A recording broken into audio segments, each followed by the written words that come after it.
कराची के मुख्तलिफ इलाकों में फिर से ज़लज़ले के झटके महसूस किए गए हैं। ज़लज़ले के झटके मली, लांढी, कायदाबाद में महसूस किए गए, जिसके बाद आवाम घरों से बाहर निकल आए और कलमा तैयबा का विर्द करने लगे।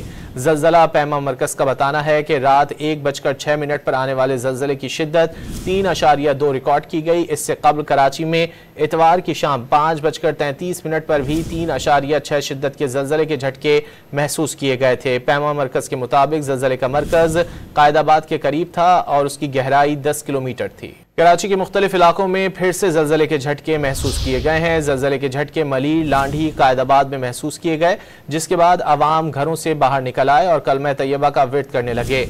ज़लज़ला पैमा मरकज़ का बताना है कि रात 1:06 पर आने वाले ज़लज़ले की शिद्दत 3.2 रिकॉर्ड की गई। इससे कबल कराची में इतवार की शाम 5:33 पर भी 3.6 शिद्दत के ज़लज़ले के झटके महसूस किए गए थे। पैमा मरकज़ के मुताबिक ज़लज़ले का मरकज़ कायदाबाद के करीब था और उसकी गहराई 10 किलोमीटर थी।